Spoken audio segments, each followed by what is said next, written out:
Hello, everybody. Welcome to a new episode of Green Vibes Podcast. And today we are here with a special guest, Vicki. Vicki is Research Director for Pollinator Partnership Canada, right? Thank you for being here, Vicki. Thank you so much. Oh, you're welcome. I'm happy to be here. Thank you.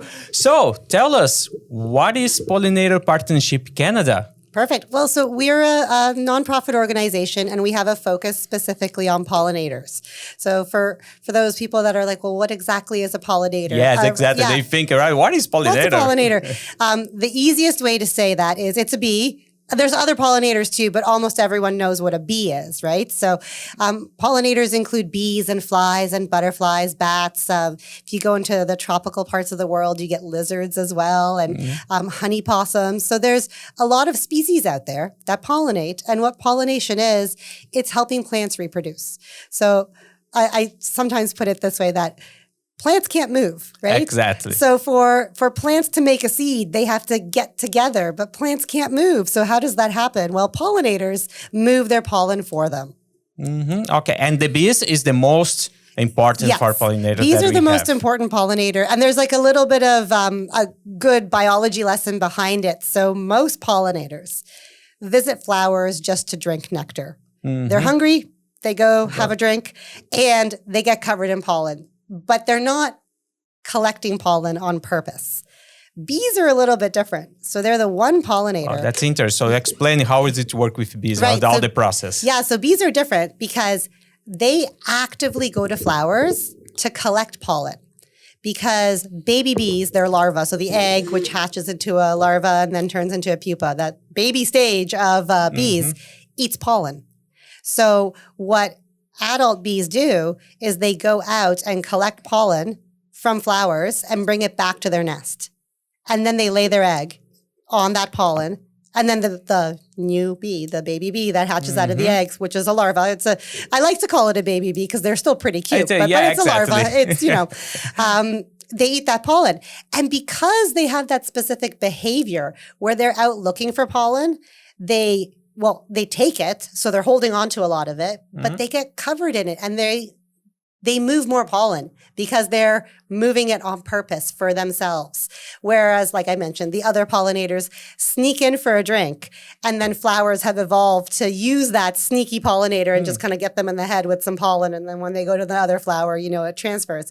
But bees are the best pollinators because it's their business. They're out there collecting. Mm-hmm. But you said, so that's for me and the people that are watching us to understand. So the bees goes to the pollen, they get the pollen, and when they are flying, they transport all the pollens for the nest, right?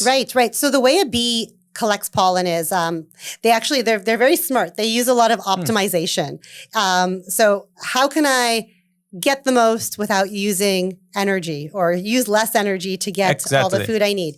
So there's a whole area of research. Because if you imagine it, so the bees, it's pretty small, They're right? very small. And how much pollen they can carry, right? So they can carry quite a lot of pollen, but you made a really good point about bees being really small. And flight is really metabolically expensive. Like, there's a lot of calories used to fly. Exactly. I mean, just think about it yourself. If you want to flap your arms, you'd get really tired really fast. So if you have a very small animal flying a very long distance, it's not going to do well if it doesn't get enough pollen. So what bees do is... Yeah, that's my question. Exactly. They land on a flower, they collect some pollen. Then they'll go to the next flower and the next flower. So it's that behavior of jumping from flower to flower and collecting more and more pollen. So you make the one trip. So you leave your nest, you go fly around and go back. You make that trip. Very smart. Very efficient, very smart. And that's the reason. And that's a very unique to bees behavior. Other pollinators don't do that because they're not actively collecting pollen. They can smell the flowers and they go for a drink. And then they go on their business.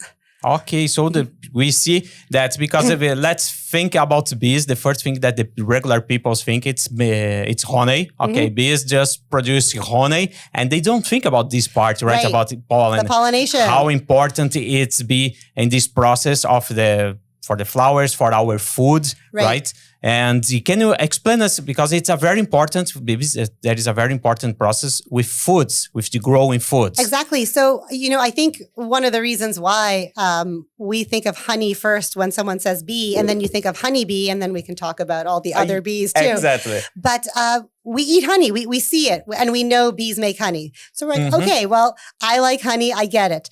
But we don't always know that the majority of the food that we're eating wouldn't be there unless a bee visited a flower.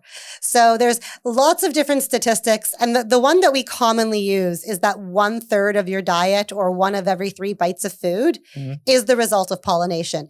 And that might sound a little bit low, but it's because we eat a lot of grains, and grains are wind pollinated. So rice and corn and wheat make up globally, depending where you are in the world, different cultures have different grains in their diets, but they usually make up the majority of the diet. But the very nutritious part of our diet, the ones where we get all of our vitamins and the whole diverse complement of what we need to stay healthy, comes from pollinated foods.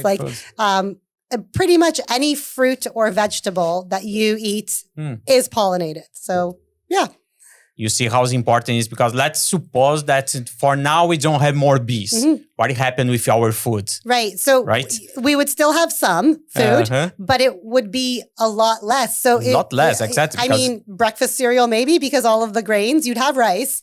You'd have some foods which can, there are definitely some fruits that are able to self-pollinate, or even though they're not classically wind pollinated, the wind can pollinate them enough. So citrus tends to be able to still produce a fruit just with wind pollination, or it's not the wind that's moving the pollen.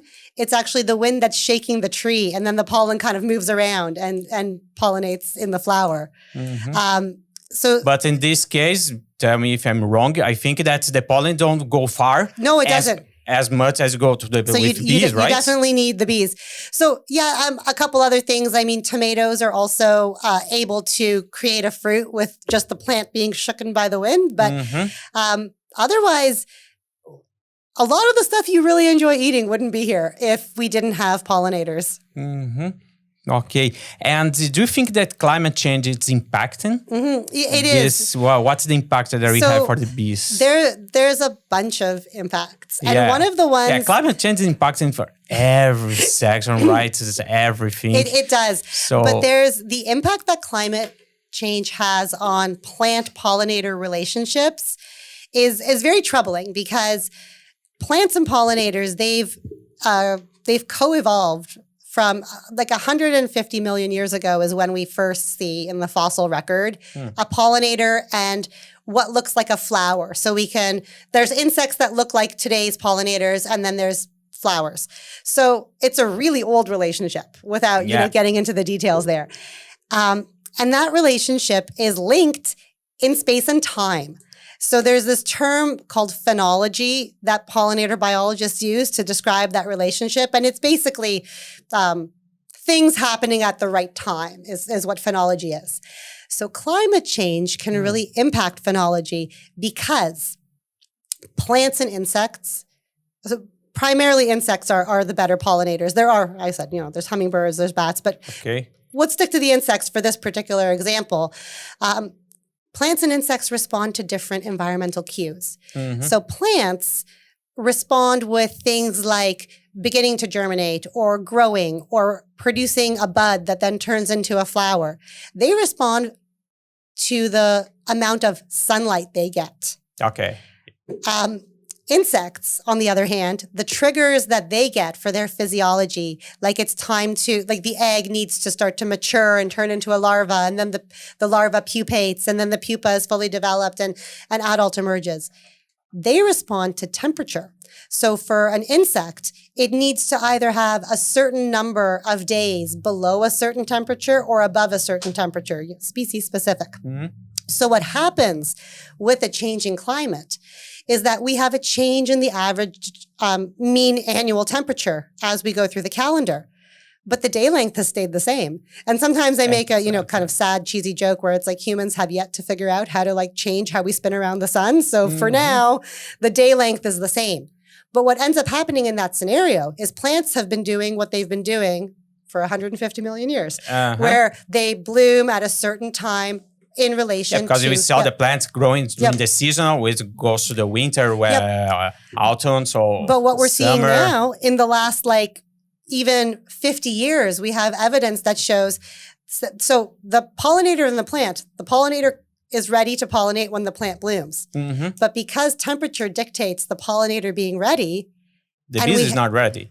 Or they're ready too early because climate change has that impact where we can't predict if, yes, the mean annual temperature of the earth is increasing, but in certain regions you have more severe cold periods, and in some regions you have an earlier spring. So there was a really good piece of research done where they looked at the emergence times of pollinators and their associated plants using historical museum records from 50 years ago, 60 years ago. And then today, again, using field studies where they would go out at the same calendar day and try to map it. And on average, plant-pollinator relationships are moving by about 2 days. So 2 days on average is not terrible. But... Yeah, it not looks like too much, right? But, an average is a sum of a bunch of, factors. And in that average, there are some individual relationships where the plant and pollinator are dissociated by 10 days or more. And that is a long time, especially with the fact that bees can live about a month. Like a bee lives about a month. And when we see bees throughout the whole summer, it's different bees, multiple generations. So if... That's a good information. You know about that? The bees just live 1 month? About 1 month. 4 years. But they just keep making more bees over and over. So there's always bees. Yeah, that's a very good information for everybody. Yep. So, that was a very, a little bit of a lengthy explanation, but no, climate change is very, very significant for pollinator relationships. No, yes. If you think like that, as you said, so it's a month. That's for the bees. And if you change 10 days... Yep, it's almost a quarter of your life, right? Yeah. Exactly. It's a big change. And that is something that is, by the past years, it's getting worse, or that is something that is changed, it's getting better? How you see now the situation? I mean, if there continues to be changes in temperature that aren't mediated, it could get worse. So the average is 2 days, the average could increase. So it would be really wise if we could figure out as humans to make some choices so that this average stays as, I don't think we can go back to no difference to 150 million years ago, but for sure, we can mitigate the change that's happening so that we don't end up with only those wind-pollinated species for our food. And for these pollinators, there is nothing like how do I say, that we can do, right? That's the bees. That's nothing, how can I explain? Well, we can't pollinate. I mean, exactly. Or we don't want to. It's a really hard job for... Because let's say about honey. Honey, we can get a farm there. We have all the bees producing honey, everything, right? So that's not impacted with climate change. But we cannot get the bees and said, okay, go there and pollinator everywhere. We can't. And there are some agricultural systems where they've lost pollinators and they do hand pollination. There's parts of China where apple and pear crops are hand pollinated. And it's not, it can be done. But it's better to have the bees do that than to have people do that. Let's just put it that way. Exactly. Let's take their jobs. The animals do their much better than us. They definitely do them a lot better than we do. Yeah, much better. Exactly. So you have a lot of projects, right? I saw some the bee one that comes to my attention here. It's a Bee Smart School Gardening. Yes. What is this? So it's a curriculum and gardening kit that we have available to schools so that they can integrate pollinator education into their regular curriculum. So we've gone through and created 10 lessons. But it's not done. It's not in the curriculum so far. No, I mean, there's a very minimal mention of pollination and how ecosystems function in school curriculum pretty much across North America.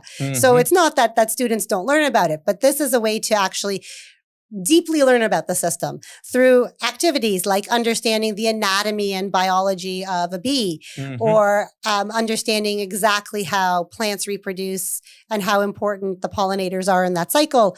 Other things too. And we link it to math and language activities as well. So, you can get familiarity with all these new terms that students might learn as they're learning about pollination. And in the kit, we focus on also the practical activity of students being able to germinate a plant. So we use cucumber seeds because they're really easy to germinate and it's a high likelihood of success. So then the students can see, the roots start to grow, the plant starts to grow, so they can grow that plant and then they can put it out on their backyard or even on a balcony and wait and watch and see if a pollinator visits and everything. So it's a good way to, again, just enhance the understanding that people have. The only reason some people don't know what pollinator is they haven't heard. Yeah, and how they deal with this situation, because I saw most of the people is afraid of bee. Yeah, right? and we There's actually a bee phobia. we totally deal with that. I think it's the first or second lesson, if I'm remembering correctly. So people do have bee phobia. Yeah, exactly. There's even some like fantastic horror movies made of bees that attack.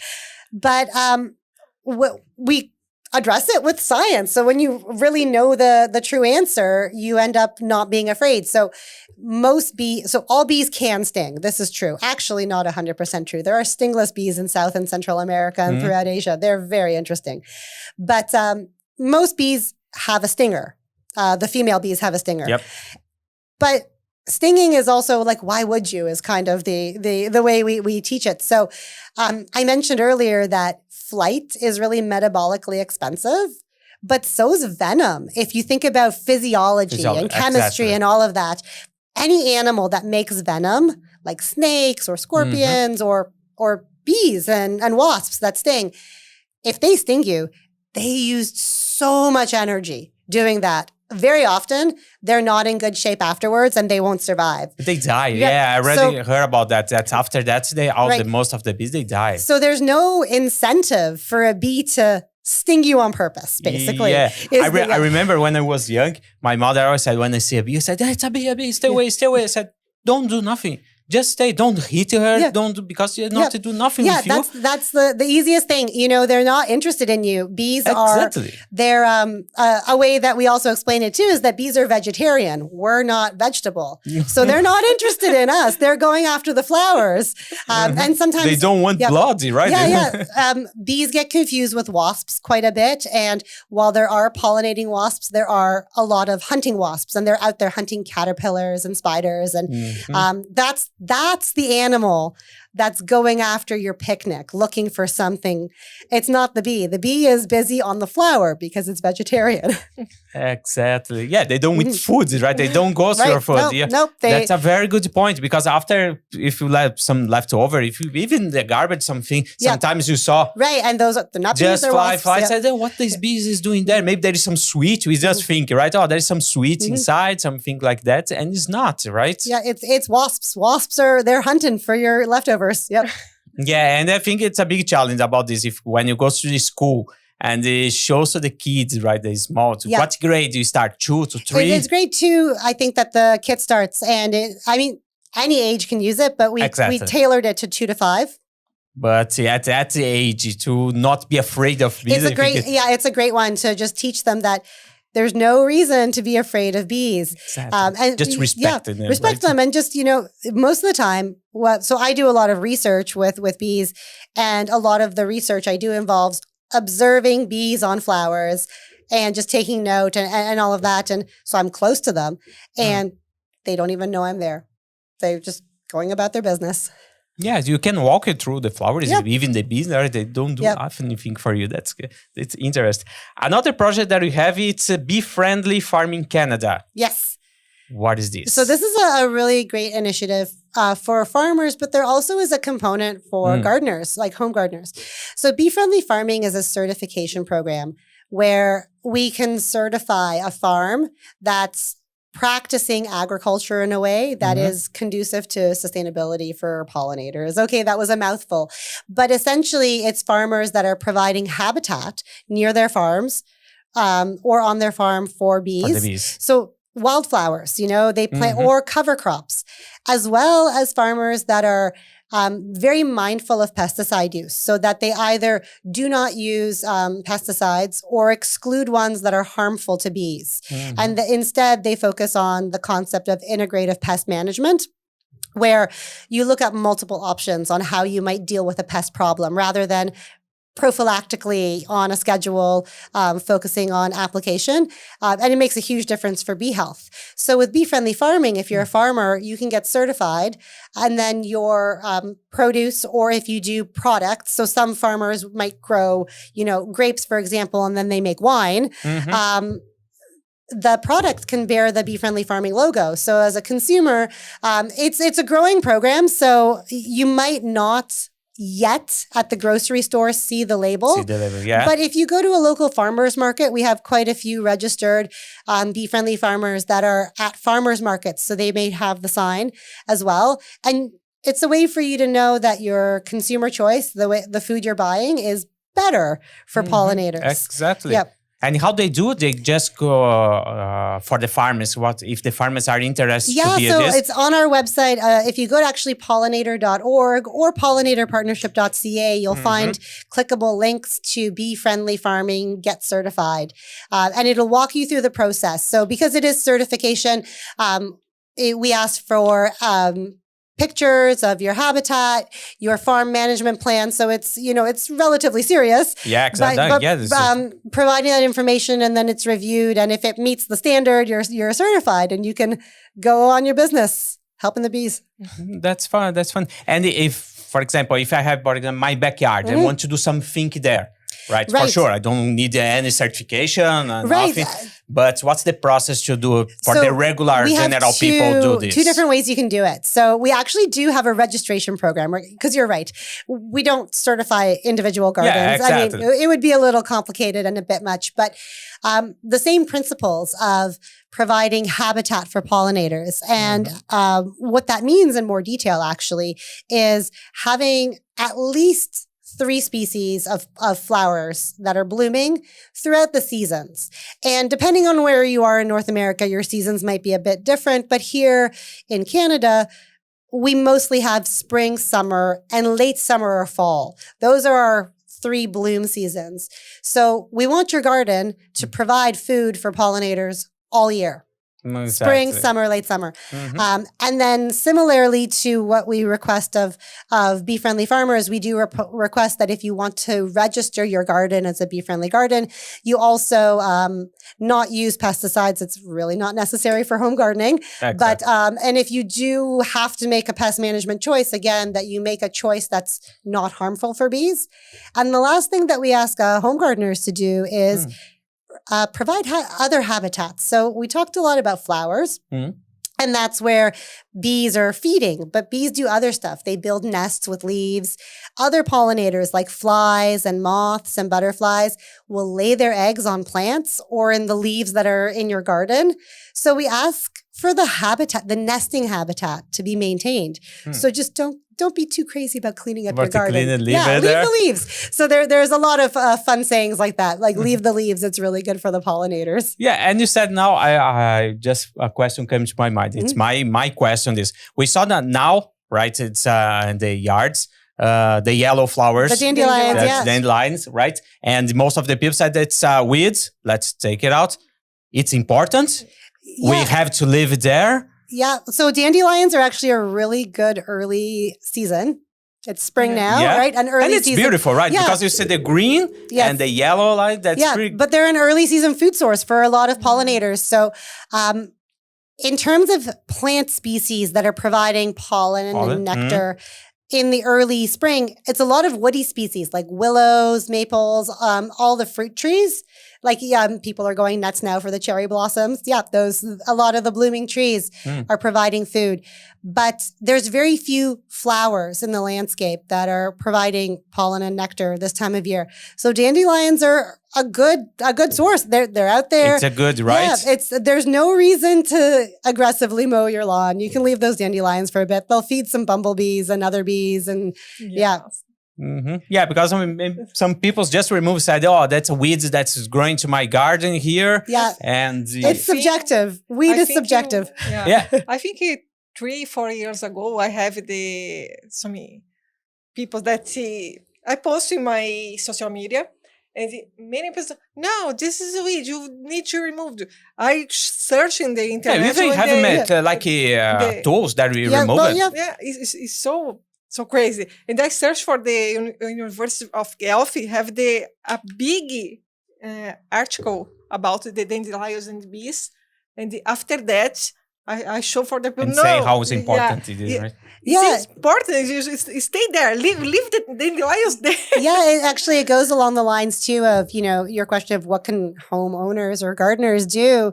And naturalizing lawns can go a really long way into helping pollinators and other wildlife. So there's a reason for a lawn. It's nice to play on. I can get that.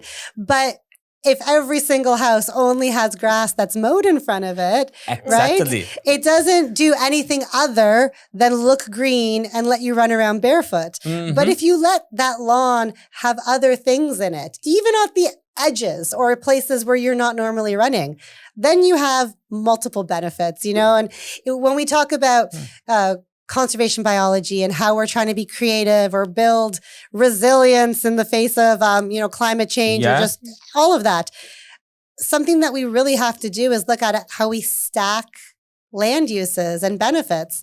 So we can't afford just to have green lawns everywhere. It doesn't make sense. And we're wasting an opportunity to provide habitat for wildlife. Yeah. Yes, exactly. About, I have one question here. So that I think you wrote it. That's about bumblebees, right? Yeah. It's the same process as the bees that they do it. Yeah, so bumblebees are really similar to honeybees. Yes, because many years ago, you see many bumblebees there. Now I can see many. No, yeah, it's not too much. But as I told before, because our backyard, we love plants, we love the environment, everything. So we always live, it's as natural as much as we can, right? As I said, if it's growing what's the name? Dandelions. Dandelions, I forgot. Leave it there. We never cut. We always leave it there, so as natural as we can. But before we usually see the bumblebees there, but now. Yeah, and I mean there could be a lot of reasons, but bumblebees, their biology is actually all these examples we talked about of leaving the leaves and not cleaning up your garden too much really makes sense for bumblebees. So that's a species that. So if we go back to honeybees as well, both bumblebees and honeybees, they're social. They live together in a hive. Not with each other, obviously, separate with bumblebees with the bumblebees, honeybees with honeybees. And in nature, they are, so in an unmanaged context, rather, I should say, they'll look for a place to make their hive. And that's usually, it can be a lot of things. It can be a crack in a tree. It can be a pile of old vegetation that they can kind of get into. Bumblebees often nest in old rodent burrows, so mouse and bunny holes that aren't being used anymore. And we don't always think that because we think, honeybees, I've seen them in that box, the box full of bees. Yeah, and the reason you can put honeybees in a box is because it's the same. For them, it's like, this is the same as this hole that I would normally find in a landscape. And bumblebees can also be put in a box. They do sell bumblebee boxes, and there is commercial bumblebee pollination.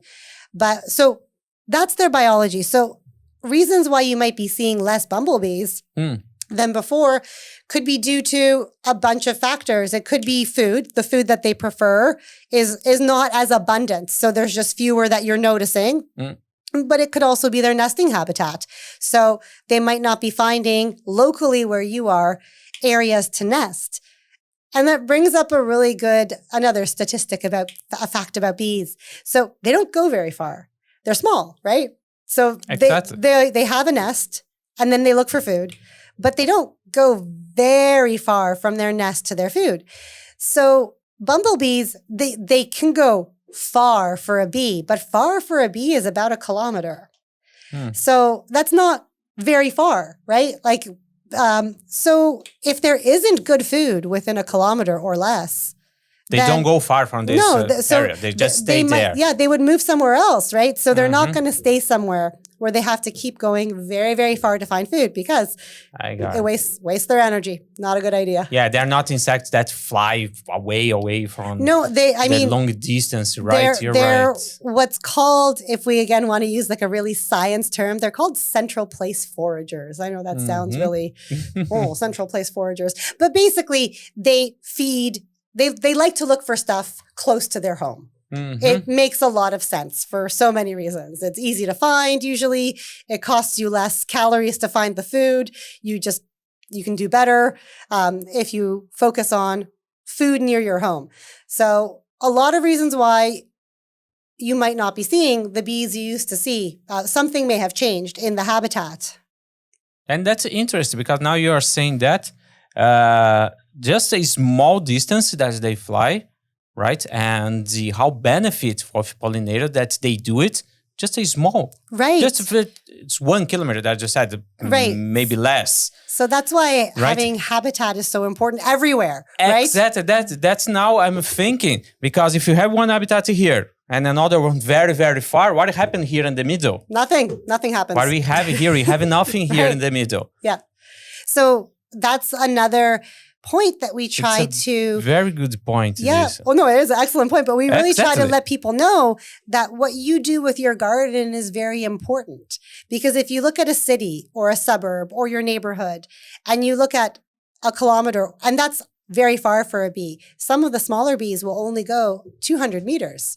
So if you walk around for 200 meters in your neighborhood and you're not seeing a lot of flowers, you're also not going to see a lot of bees. So everyone at a very local level can make a very big impact on bees if you plant food for them. Exactly. Even if...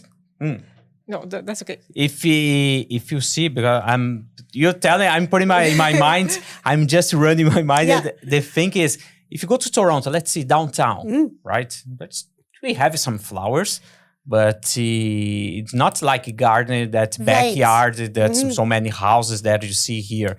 Let's imagine if a city just become like Toronto, all buildings, no trees, no flowers. No bees. Right? No, it's true. I mean, they won't be there because there's no reason for them to be there. So if you do want bees in your city, and there's lots of reasons why you might want bees in your city, right?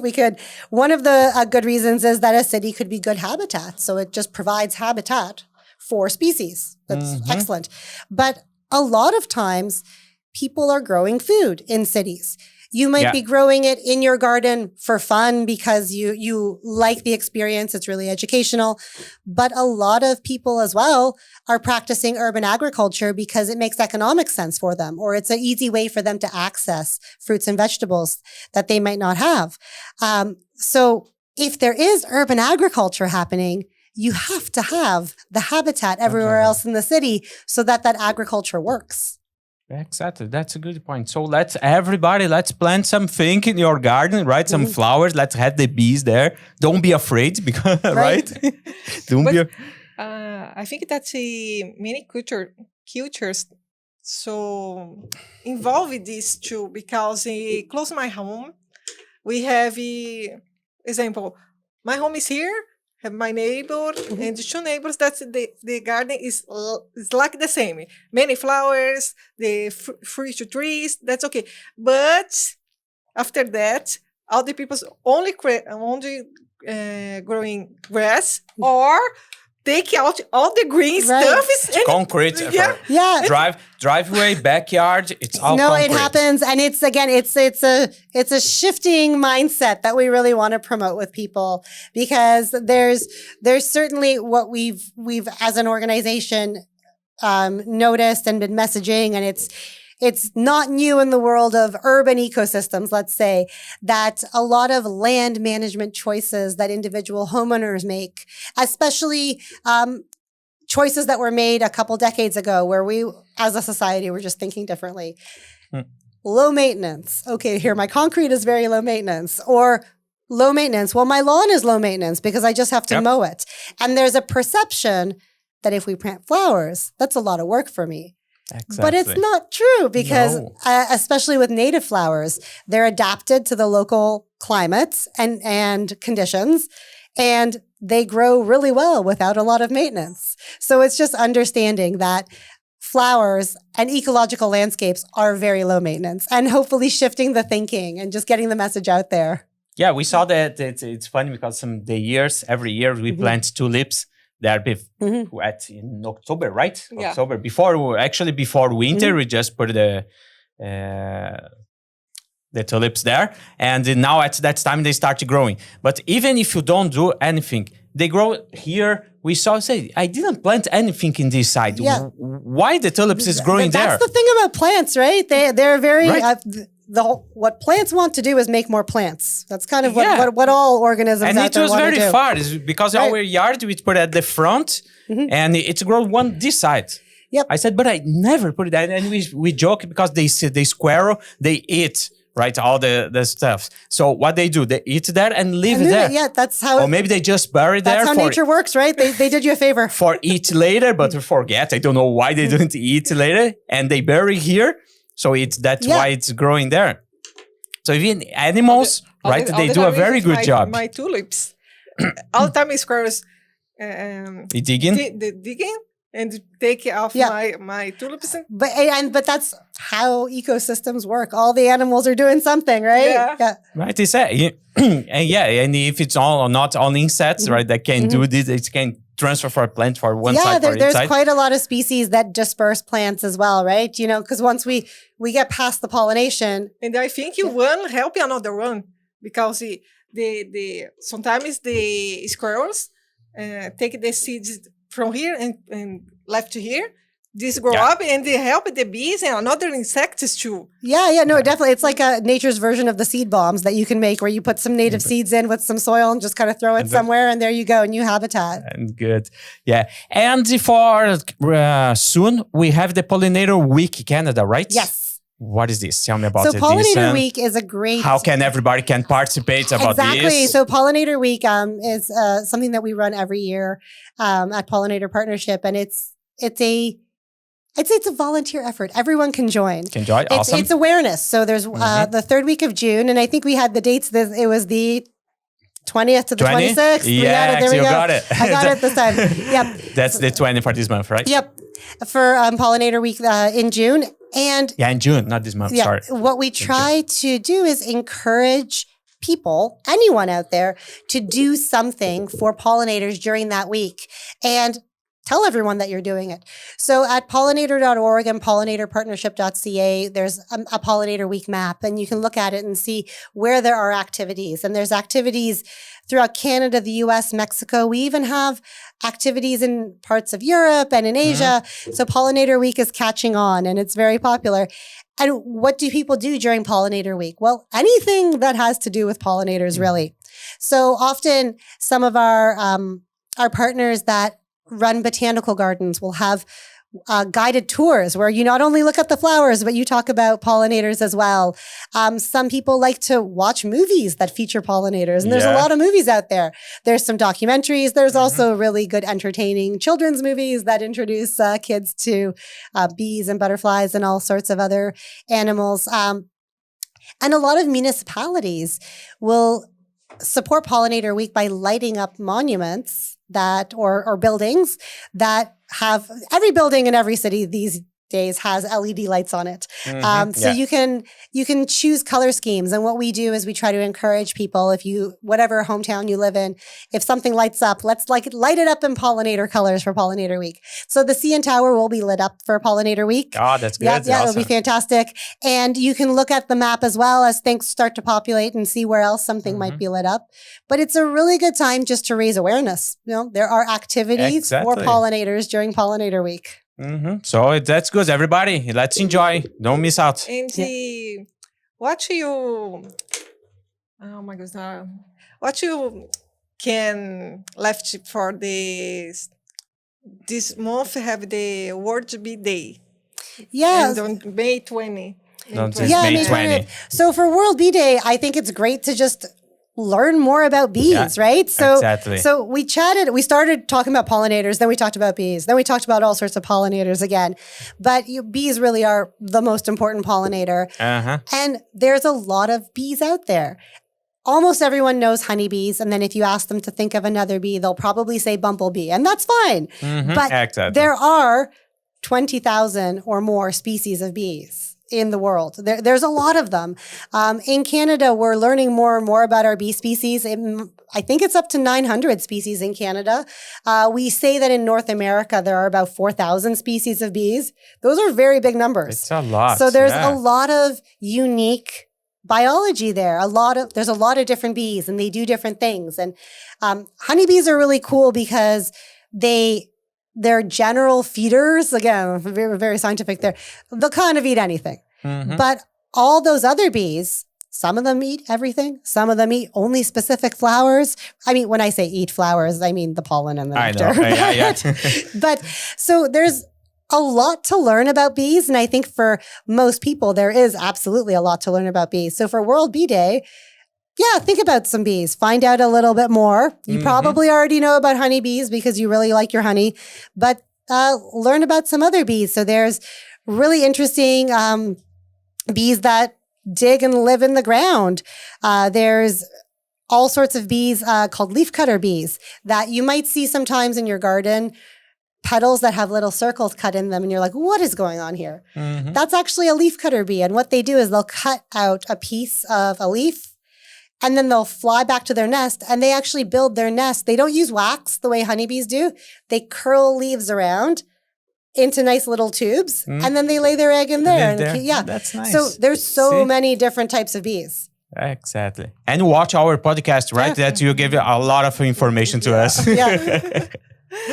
Okay, do you have any more question for her? That's okay. I think it's okay. There is anything else that you want to add? I'm trying to think. We chatted about a lot of things. So I feel like I said everything I needed to say about pollinators. And I tell the truth, if you will live here, we can stay for more 1 hour here to talk about it. It's a very interesting. But that's good. That's good. So that's it. So thank you very much for being here. Oh, you're welcome. I'm so happy that I could have the conversation. It's very nice. You teach us a lot, even me. I learned a lot today. It's good. And I hope everybody's enjoyed our conversation. Yeah, I hope so too. Okay. Excellent. Thanks so much. Perfect. Thank you very much. Thank you very much, and watching our next episode for Green Vibes podcast. Thank you, guys. Thank you. Thank you.